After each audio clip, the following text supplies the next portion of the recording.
¿Qué tal, queridos colegas? Un gusto poder coincidir, un privilegio y una oportunidad el poder intercambiar estas experiencias, estos aprendizajes. A lo largo del tiempo, en muchas ocasiones, en nuestra profesión, buscamos esos elementos base que nos permitan aportar a nuestras clases o a nuestras sesiones aquellos elementos significativos que enriquezcan nuestra práctica y favorezcan el aprendizaje. Sin duda yo creo que es uno de los retos principales el poder generar esta dinámica, esta atención, este proceso, ¿no? Y es parte de nuestros aprendizajes, experiencias a lo largo del tiempo, el poder depurar qué es aquello que nos ha funcionado, que nos sirve día a día para poder aplicar en nuestras clases. El día de hoy quiero platicar de un tema que es muy interesante como todos los demás, que es clases que dejan huella, experiencias compartidas que nos enriquecen y nos permiten optimizar la labor, nuestra labor en nuestra aula. Sin duda, el tener las bases pedagógicas, el poder tener las estrategias que han funcionado, nos permiten justamente enriquecer y de manera integral poder incorporar a nuestra docencia, a nuestra cátedra, lo que son las emociones, lo que son los procesos cognitivos, lo que es también el desarrollo de los criterios, lo que es el análisis y también esa parte física que es muy importante y muy interesante, en la cual nosotros en muchas ocasiones, por el tipo de asignatura que tenemos, podemos llegar a dejar de lado. No le damos tanta importancia a esta cuestión física, a esta cuestión de movimiento. Gracias por estar aquí acompañándonos, colegas. Gracias por cuando le dan el escroleo, quedarse un momento en este diálogo, en esta oportunidad de poder coincidir y que nos compartamos también algunas estrategias que nos pueden funcionar de maravilla. Sin duda, animémonos a esa parte, a intercambiar esas experiencias para optimizar nuestro trabajo. Enriquecer una clase no es que metamos más elementos, que la hagamos más compleja, que se convierta en un elemento sumamente robusto. Quiero comenzar desde ahí. Enriquecer esa clase que deja huella es optimizar lo que hemos aprendido a lo largo del tiempo, lo que hemos compartido entre unos y otros para poder lograr ese objetivo. Sin duda, este tipo de clases nos permiten un vínculo con nuestros estudiantes, un desarrollo de pensamiento que es ese aterrizar la concepción de toda la cátedra que estamos dando y también la transmisión y conexión con el cuerpo y la emoción, que en muchas ocasiones no lo tenemos en cuenta, tanto por la cuestión del tipo de asignaturas que llegamos a tener. Aquellos colegas que no están directamente relacionados con la educación, que manejan materias como la ciencia, no dejen de lado esta parte físico-emocional para poder complementar sus sesiones. Pero viene lo bueno. Algunos elementos que les voy a compartir ahorita son los que más me han funcionado a lo largo de mi carrera profesional y con lo que hemos compartido con otros colegas. Un elemento clave con el cual debemos partir y empezar a formular las bases del trabajo que vamos a tener es la conexión y el clima emocional. Es decir, el aprendizaje también comienza con ese vínculo que tengamos con nuestro estudiante. Y para fortalecer ese vínculo está desde nuestra forma de vestir, está desde nuestra forma de acercarnos, desde nuestra forma de expresarnos, donde vamos empezando con esas trabajo para eliminar esas barreras que existen entre el estudiante y nosotros. Ese medio está la predisposición emocional, está el prejuicio que puede llegar a existir desde el momento que tocamos el aula. Y eso lo sabemos porque fuimos alumnos. Y lo primero que hacíamos era, en cuanto llegaba el profe, la profe, estábamos ya juzgando en esa primera sesión qué tanto yo podía estar cómodo, podía estar bien, qué tanto podía participar.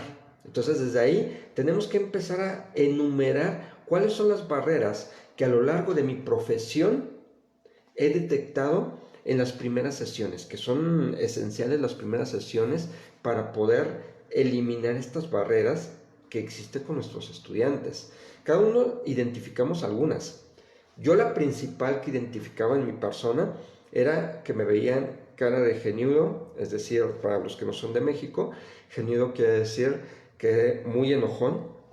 Me veían también con cara de muy rígido, que no podían preguntar, y que por lo general no permitía que opinaran. Ese era el prejuicio antes de tener el resto de mis clases. Y muy probablemente mis primeras sesiones fui muy rígido y fui muy, demasiado cuadrado. ¿Qué es lo que aprendí a lo largo del tiempo? Que esta parte tenemos que aligerarla, es decir, tenemos que soltarnos, sin perder, por supuesto, la disciplina y ese respeto que debe de existir entre estudiantes y alumnos, entre estudiantes y maestros, perdón. Sin embargo, es un punto de equilibrio, no debemos exagerar esa parte. Entonces, regresando, por ejemplo, Ausubel en su teoría nos recuerda que el aprendizaje significativo parte de que el estudiante ya trae un conocimiento previo. Y Vygotsky nos decía y nos recordaba que se aprende en interacción. Entonces, vamos relacionando ese aprendizaje previo y esa interacción. Y esa interacción que se da al primer día de clases es importante. Y si eliminamos estas barreras, estamos acercando a esa zona de desarrollo próximo, la favorecemos para que se dé el paso del aprendizaje. Fíjense, desde el inicio de la clase, desde el inicio de la sesión, tenemos la llave también para poder abrir este proceso. ¿Con qué variables también contamos? Que tenemos que ser sinceros. La cantidad de estudiantes que atendemos, que en muchas ocasiones ya los estudiantes, si es la última hora, ya vienen con todo el peso de todo el día. Si es la primera hora, están apenas aterrizando. Entonces, todas estas variables son indicadores que nos van a servir para nosotros poder aterrizar la estrategia que vamos a utilizar. Entonces, estrategia que voy a utilizar, debo previo tener en cuenta eliminar barreras de predisposición que tengan nuestros estudiantes y predisposición personal también.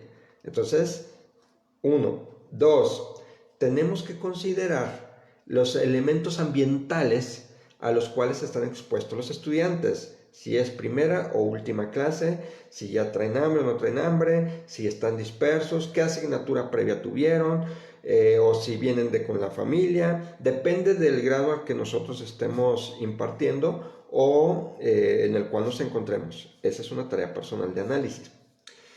Partir de ahí nos va a permitir, ahora sí, la entrada breve con una actividad inicial. De cajón, estimados colegas, démonos la oportunidad de iniciar siempre nuestras sesiones o nuestras clases con una actividad breve. Un momento donde digamos, vamos a implementar una actividad de alto impacto. Una estrategia que puede ser de 2 a 5 minutos para que enganchemos, activemos el conocimiento previo y las emociones. Ahí viene lo interesante, pero ¿cómo podemos implementar esta parte tan interesante? Y esto creo que es importante puntualizarlo, ¿no? Puede ser una pregunta detonadora. La pregunta detonadora con la que podemos empezar la clase puede ser acorde a nuestra asignatura o puede ser de manera general. Si hay una noticia rimbombante que pueda ser interesante para ellos. Esa es la parte más importante, pero llegar con la más casualidad posible. Incluso, previo a esto, podemos hacer un ejercicio donde les pidamos que se levanten, se cambien del lugar de donde estaban se queden parados, respiren profundo, suelten y den el grito más fuerte que puedan. Siéntense y empezamos con esta pregunta detonante. Entonces, ahí ya involucramos un movimiento físico, involucramos también las emociones, involucramos también ese quitar tapujos y también rompemos el esquema al que están acostumbrados. Y cuando rompemos un esquema, es más fácil captar la atención independientemente de la cantidad de estudiantes que tengamos. Y esta pregunta detonadora va a tener mucho más impacto. ¿Por qué? Porque previo ya hubo un análisis de lo que existe en el contexto, la eliminación de las barreras y predisposiciones que tenemos de ellos a nosotros y de nosotros a ellos, el conocimiento previo del grupo, el contexto. Entonces, todo esto nos suma a que la actividad que vamos a realizar va a permitirnos tener un mayor impacto. Entonces, pregunta detonadora. Puede ser relacionada con nuestra asignatura o puede ser una noticia efervescente que tengan los jóvenes muy presente. Y no nomás es lanzar esa pregunta. Ya que hayamos lanzado esa pregunta, 3, 4 o 5 personas que puedan comentar al respecto, tener también un mini caso real. Es decir, a partir de esa pregunta, ¿cuáles son las situaciones que se presentaron ahí? ¿Qué es lo que les afecta? ¿Qué les sirve? ¿Cómo pueden resolver? ¿Cómo pueden apoyar? ¿Qué significa analizar? ¿Qué significa tener conciencia? Y podemos reforzar a través de una imagen, un video, una frase u otra pregunta donde nosotros tengamos claro qué te provoca, para que ellos vayan relacionando, percibiendo, sintiendo, analizando.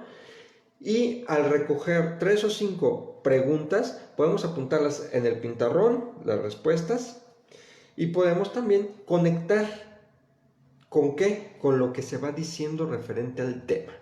Esto nos va a impulsar y nos va a empujar. ¿Por qué? Porque se van a sentir también validados y van a sentir también lo que es el proceso de pensamiento relacionado con los temas que vamos a impartir, o al fin de cuentas, que nos permita aterrizarlos y conceptualizar y aterrizar la situación que tanto trabajo nos cuesta. Entonces, estos elementos son clave. ¿Por qué? Porque nos activa la memoria y también la atención. Y el cerebro busca ciertos patrones y sentido de esto que está trabajando, pero como ya se involucra todo lo demás, nos va a permitir aterrizarlo. ¿Sale? Entonces, aquí que involucramos la atención, la percepción, las emociones, el movimiento. Con cada una de las preguntas que lanzamos o de estas mini preguntas detonantes, podemos también decirle al estudiante, a los que respondan, ahora tú elige quién va a responder o va a complementar la respuesta a la pregunta que planteamos, para también darle un rol específico. Y que también existe un movimiento. Quien le toque responder preguntas tiene opción de elegir 3 movimientos. Cambio de lugar, que salgamos fuera del salón a responder la siguiente pregunta, o que tomemos un minuto de desconecte. Puede ser en el mismo lugar, descansar un minutito y volver. Entonces, son actividades que sí invertimos tiempo. Lo ideal sería invertir de la clase a lo mejor 8 minutos, 9 minutos, 10 minutos a lo máximo, pero el fluir de la clase con esta actividad previa nos va a permitir tener la atención de los estudiantes. Y aquí nos va a dar al segundo paso. El segundo paso que es recomendable trabajar es la estructura clara. Cuando el estudiante sabe a dónde vamos, siempre va a aprender más. Y con este trabajo previo que ya se hizo, estamos encaminando, porque el estudiante va a deducir, va a sentir, va a identificar que va a ser tomado en cuenta que lo que él sabe suma y que va a buscar la manera de interactuar con ese conocimiento que hay y poder convertirlo en un aprendizaje. Entonces es muy interesante cómo esta parte queda enfocada o va caminando, como decimos por acá en México, ¿no? Entonces, en este segundo paso, al tener la estructura clara, es decir, sabiendo o conociendo a dónde va el estudiante, a dónde vamos nosotros con el contenido, nos permite dar la estructura y mostrar los objetivos claros, la ruta visible y los cierres concretos que vamos a tener.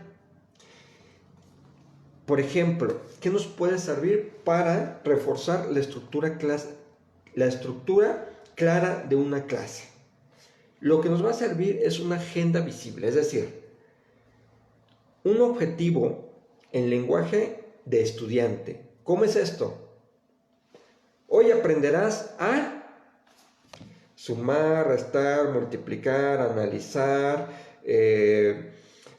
argumentar, sintetizar, sacar los límites, y con esto te servirá para poder tomar decisiones, poder realizar presupuestos, poder integrar tu negocio, poder ayudar a tus papás. Entonces, buscar esta forma de ir enfocando de una manera cercana, natural, al estudiante y dirigirlo, despeja su mente para que pueda tener esa capacidad precisamente de discernir.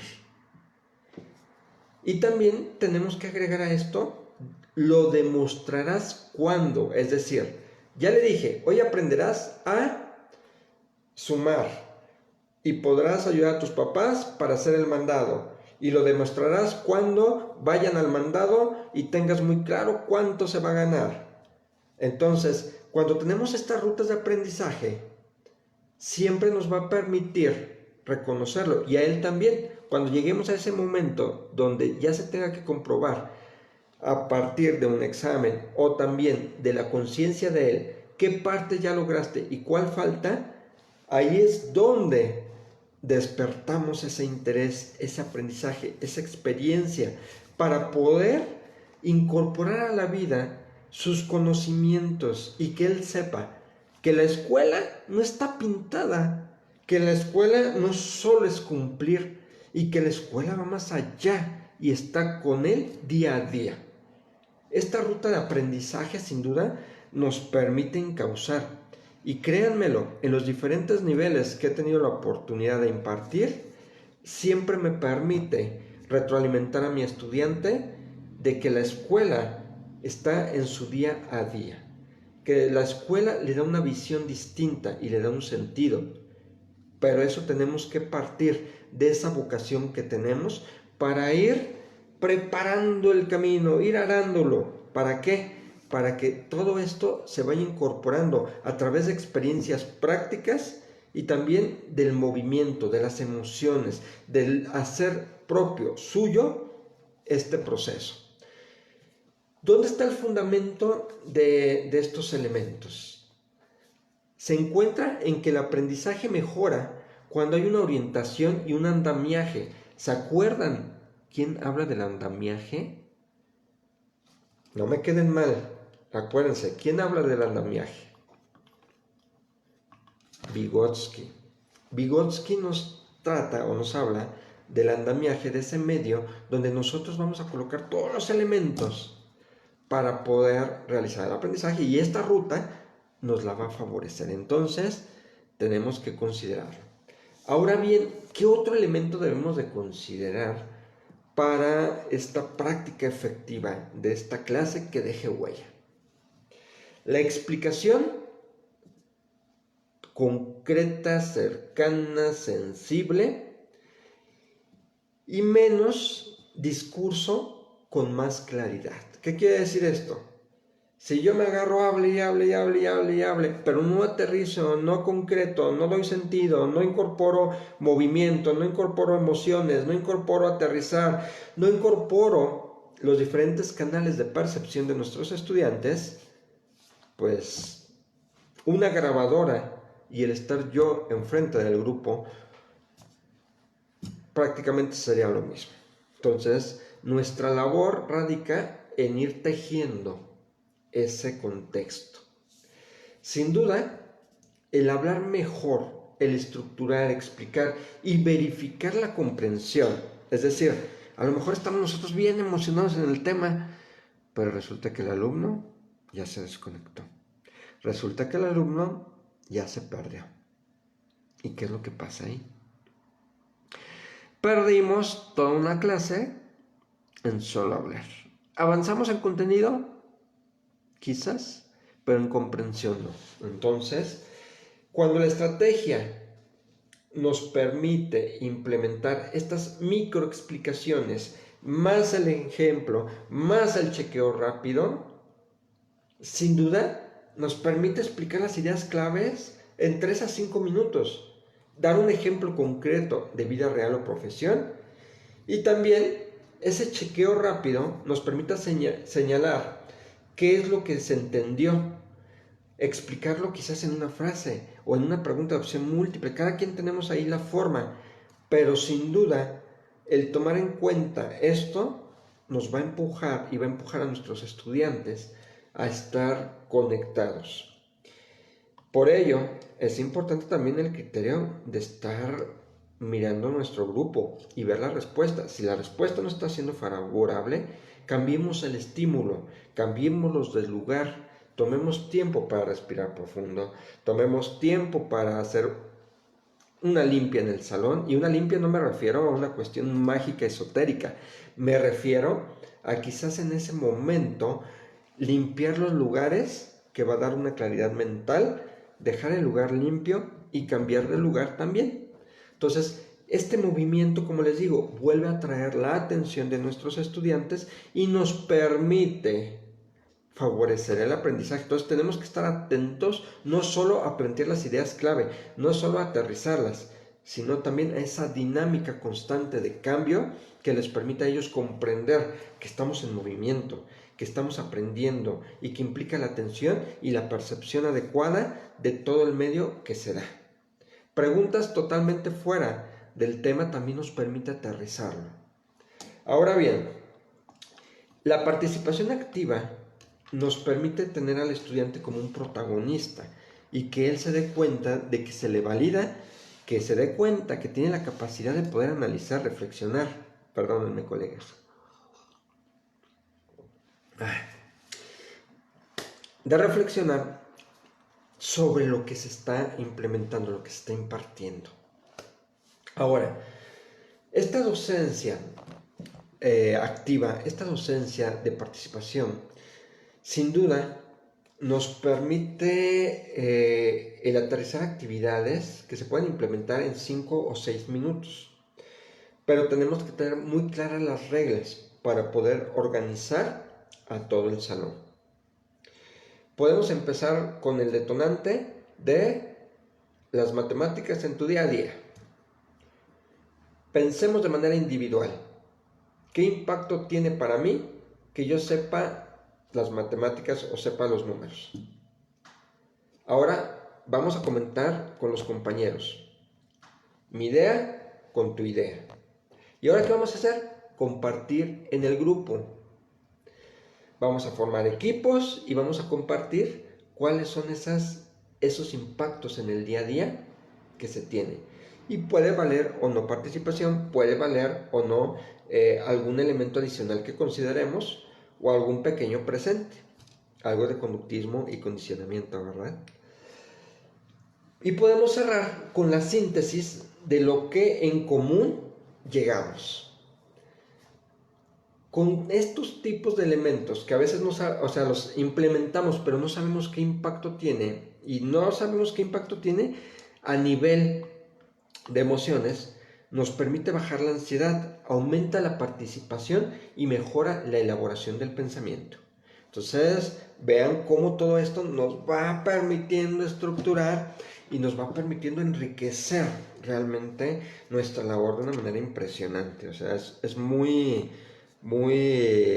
impactante cómo se va formando el proceso de pensamiento, y cuando lo tenemos claro, seguimos avanzando y seguimos enriqueciendo. Entonces, estos elementos son clave, ¿no? Ahora, ¿qué más tenemos a partir de todo esto que hemos platicado hasta ahorita? el aprendizaje colaborativo. Es decir, el trabajo en equipo con estructura, no el clásico, hagan equipos. No, cuando nosotros tenemos bien pensado el trabajo en equipo, nos va a permitir enriquecer la dinámica social, el ambiente y el poder culminar o dirigir nuestra actividad al fin que marcamos. Entonces, invertir el tiempo indispensable para estructurar el trabajo en equipo siempre va a ser indispensable. Y si de un momento a otro implementamos el trabajo en equipo, igual, tener ciertas bases transversales que debemos considerar. ¿Y cuáles son esas bases transversales? Roles, responsabilidades y la rotación. ¿Qué quiere decir esto? Que cuando integremos equipo, cambiémosles las variables, es decir, definamos el tiempo de interacción, la misión, los objetivos, las metas, y cuando ya creamos dentro del tiempo que les establecimos que es indispensable, podemos pasar a cada equipo y a quienes hayamos visto nosotros como elementos clave y quien hayamos observado también como elemento que menos trabajó, nos los llevamos de ese equipo y los cambiamos. Y quizás se van a llevar toda la estructura, quizás no, pero sí, ellos van a conocer las variables que pueden tener cuando están trabajando y van a empezar a prever y a saber, y en posteriores ocasiones van a aprender de esto. También si analizamos al finalizar el trabajo en equipo, esta parte social les va a permitir a ellos también captar la importancia de prever, la importancia de repartir el trabajo y la importancia de dominar todo lo que se está haciendo en el equipo. Entonces, tenemos que generar esta conciencia y créanme que el impacto es muy interesante porque se da en diferentes niveles. Me ha pasado que trabajando con gente de nivel maestría o doctorado o en empresa o en institución pública o privada, no se prevé en muchas ocasiones esta situación. No se tiene un plan B. Entonces, cuando aterrizamos esta conceptualización de trabajo, créanme que el impacto es muy interesante, pero tenemos que darnos la oportunidad de comprender la dimensión del trabajo en equipo y que esto nos va a permitir también sumar. Entonces, este aprendizaje colaborativo del que les estoy compartiendo, que hay que tener un orden y no es trabajar por trabajar, decían por ahí Barclay, Cross y Mayor, que muestran que el aprendizaje colaborativo funciona cuando hay roles, objetivos y productos claros. Entonces, vuelvo al mismo punto, la estructura de un trabajo en equipo, cuando lo hacemos de manera transversal y constante, nos va a permitir tener una finalidad que siempre se va a cumplir y que se va a mostrar de una manera muy interesante. La estrategia docente en cuanto al uso de roles siempre nos va a permitir impactar. Los roles ya ustedes los pueden determinar o poder comentar y les pueden cambiar el nombre. Puede ser jefe, líder, patrón. Si están en historia, quizás puedes poner algún tema militar, general, no sé. Creo que la creatividad nos sobra y para eso nos pintamos solos. Así que eso ya queda de su lado. Lo que sí es, acuérdense, siempre esos productos visibles del trabajo en equipo, esa comparación entre los equipos a manera positiva, esa construcción del conocimiento con las conclusiones a las que se llegan y esos productos finales que pueden ser mapas, conclusiones, carteles, diapositivas, presentaciones, etcétera. Entonces, cuando enriquecemos ese contenido y al final se está revisando, es importante validarlo. ¿Con quiénes? Quizás observamos que participaron menos. ¿Con quiénes?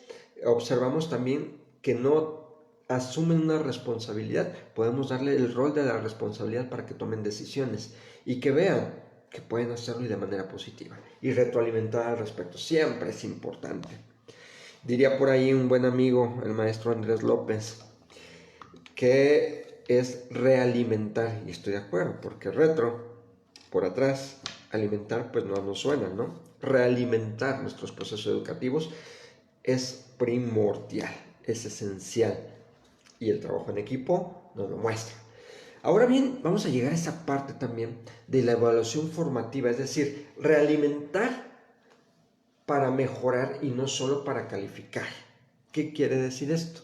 La evaluación formativa sostiene que el aprendizaje no solamente es informativo, no solamente es un conocimiento que se recibe o del cual eres informado o el cual transmites. Es la clave para la docencia. Por ahí lo decía Perrenaud en el 2004. Entonces, esta estrategia que les voy a compartir es muy interesante y habla de un semáforo de comprensión, de una realimentación en 2 pasos.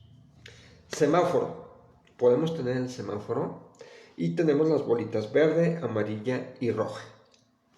Podemos tenerla en el pintarrón, podemos proyectarla y lo que podemos hacer es ese condicionamiento para validar el verde, el dominio, el amarillo, como que vamos ahí, y el rojo, necesito ayuda. Y esos colores podemos pasarlos en los equipos según lo que se vaya planteando, es decir, puedo pasar a un equipo y preguntar, y si no saben, ponemos el rojo. Si están como en proceso de, el amarillo, o igual de manera individual. Y esto no quiere decir señalar, quiere decir conceptualizar, analizar y reflexionar lo que implica. Y quien lo reciba, explicarlo, que tiene oportunidad de aprender. Y el rojo lo podemos manejar como necesito ayuda, como quiero aprender, voy a aprender y necesito el apoyo. Entonces ya cada quien vamos sacando las variables que nos van sirviendo y nos permiten este paso. Ahora bien, pasando o continuando, tenemos estrategias que son importantes, como se los he venido compartiendo, comentando. Las estrategias con movimiento. Un cuerpo activo también es una atención activa. Mora señala que la emoción y atención ligadas al aprendizaje y el movimiento nos va a permitir activar y nos va a permitir involucrar. La pausa activa. Muchos hemos escuchado hablar de este tema, la pausa activa. ¿Qué significa la pausa activa? ¿Se acuerdan? Perdónenme que el café no puede dejar de acompañarnos. La pausa activa es ese elemento que nos permite levantarnos, estirarnos, movernos, que nos permite sacudirnos en poco tiempo, con una mirada al frente, respirando profundo, y cada uno le ponemos esa creatividad para poderla implementar. Lo que les decía, cámbiense de lugar, arreglen su lugar, quiten de su mesa banco todo lo que no les va a permitir aprender, eliminemos distractores, etc.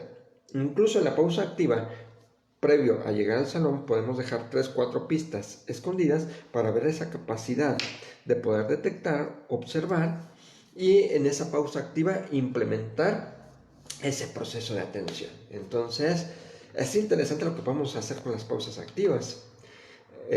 Podemos también utilizar un método muy interesante que me ha funcionado mucho, que es el caminar y responder. Es decir, todo el grupo podemos salir a caminar.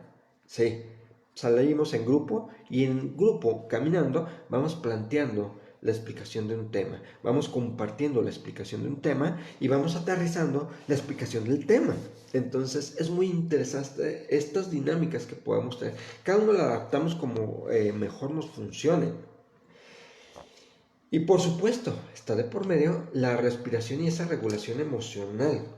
Es decir, que todos sepan que podemos aprender sin miedo. Sigue, enfatiza la autorregulación emocional como base del aprendizaje.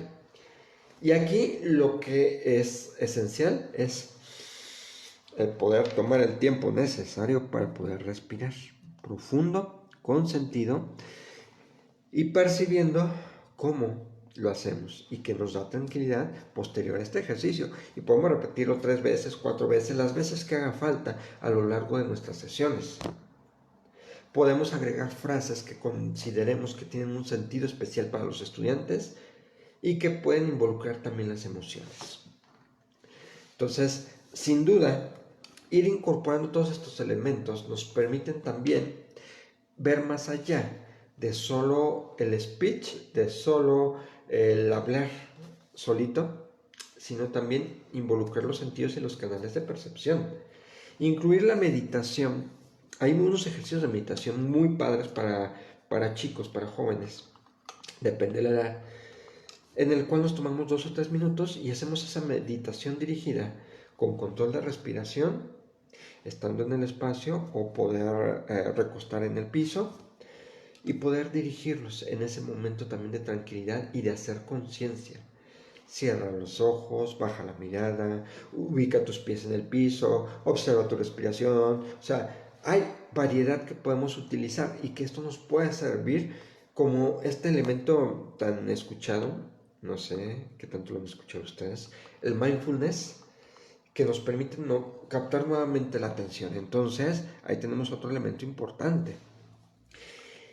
Los juegos y la gamificación también están presentes en todas nuestras actividades, y cuando están presentes en nuestras actividades nos permite el poder tener esa atención de nuestros estudiantes, nos permite también el poder sumar y enriquecer y en cualquier momento implementar. Juegos tan sencillos como quizás llevar un globo inflado y no permitir que caiga, y si cae podemos poner alguna actividad de apoyo grupal en el cual lo manejemos como un reto, armando, integrando algún elemento que queramos enriquecer ese aprendizaje. Es decir, si se cae el globo, el reto va a ser que el grupo completo explique el tema que ya revisamos, que lo aterrice, lo presente en el pizarrón y poner nuevamente las estrategias claras, el producto que se obtiene y la utilidad. Entonces, puede ser el globo, puede ser jugar un gato en el pintarrón, infinidad de retos. La cuestión aquí es que permitámonos ser creativos para interactuar y reírnos también un rato, disfrutar de esa interacción con nuestros estudiantes. Puede ser ese juego que nos permita comparar, aplicar, preguntar, resumir, juego de palabras, retos, pistas. Se me ocurren muchas ideas que ustedes también compartan y díganos qué podemos utilizar, cómo les ha funcionado a ustedes. Recuerden que es importante que interactuemos. Y pues bueno, todo principio tiene un fin, toda experiencia tiene un aprendizaje y todo mensaje nos lleva a que como docentes la clave está en que compartamos, en que nos acompañemos, en que enriquezcamos nuestra labor. Les agradezco el tiempo, cuídense mucho, les mando un gran abrazo y quisiera aterrizar este tema con las clases que dejan huella. Son las clases en las que podemos integrar los canales de percepción, el orden de los contenidos, las experiencias de aprendizaje, las emociones, el movimiento y hacer natural el proceso de aprendizaje. Déjenme sus comentarios y no se olviden que aportemos nuestro granito de arena para poder compartir y enriquecer. Sigamos creciendo juntos. Gracias por compartirme su tiempo. Cuídense muchísimo, disfruten de lo que hacemos y sigamos colaborando unos a otros. Es un privilegio poder estar con ustedes y poder tener esta oportunidad. Nos vemos la próxima.